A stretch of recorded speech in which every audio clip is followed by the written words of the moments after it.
So this week I wanted to just jump on here and talk a little bit about becoming a full-time freelance filmmaker. What does it take? How can you get into it? And what does it take to actually make that jump from a part-time freelance filmmaker or hobbyist into a full-time freelance filmmaker? So let's jump into it. Now, for reference, I've been freelancing going on about 4 years now professionally.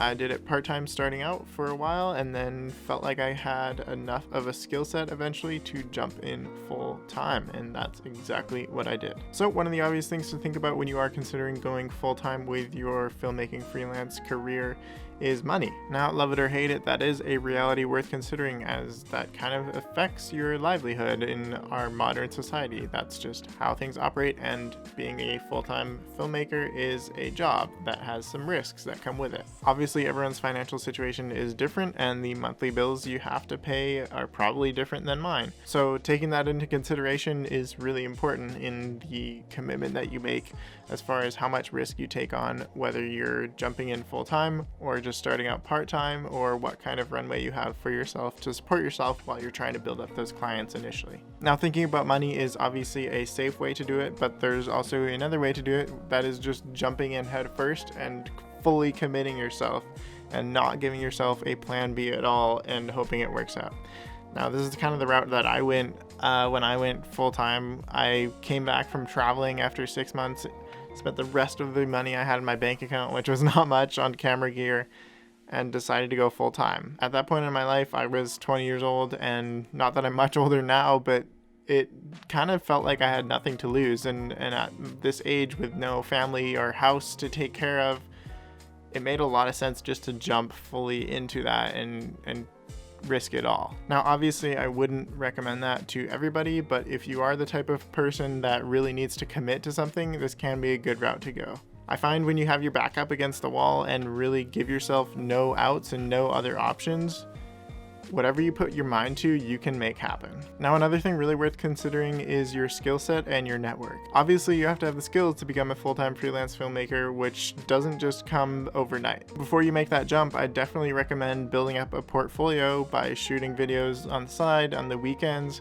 whatever you can do to just build up a bit of a portfolio so you have example videos that you can show potential clients. Now, it's kind of tough to gauge when you'll be ready for this kind of thing, but at a certain point, if you do enough free work or work on the side, you'll start to pick up more and more jobs that are paying you, and hopefully paying you better and better as your craft gets better. With this, there will kind of come a tipping point where you feel like you have almost enough work to replace your current job, or at least enough to start freelancing part-time, which in that case you should definitely commit to it. Now, if you've never done any gig work for this and always just worked for someone else in your life, there's a few things that you should know about working for yourself as a freelancer. Firstly, you do work for yourself, so getting jobs and all of your income is reliant completely on you. You're not getting a paycheck every 2 weeks. Now, what that means is you have to be super proactive in going to find jobs for yourself to keep that cash flow moving and pay those bills that you have to pay every month.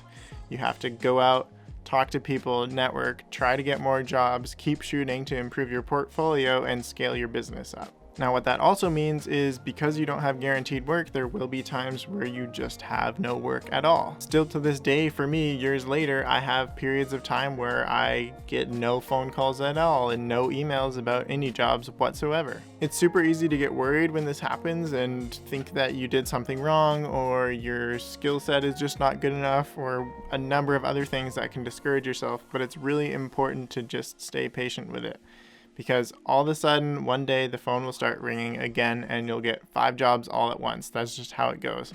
Sometimes when it rains, it pours, and sometimes when it's dry, it's a full-on drought. If you know you're the type of person that would not be comfortable with something like that, maybe try freelancing part-time to start out. That could be a really good way to get a feel for how freelancing works without having the added risk of having no guaranteed monthly income like you would if you went full-time. And the last tip I have for you today is, if you are planning on going freelance but you are not there yet, set yourself up for success by networking a ton beforehand, talking to potential clients beforehand, and lining up as many things as you can so that when you do quit your job, you basically transition seamlessly into your new freelance position and already have a bunch of contacts and a bunch of potential clients lined up to make that transition super smooth.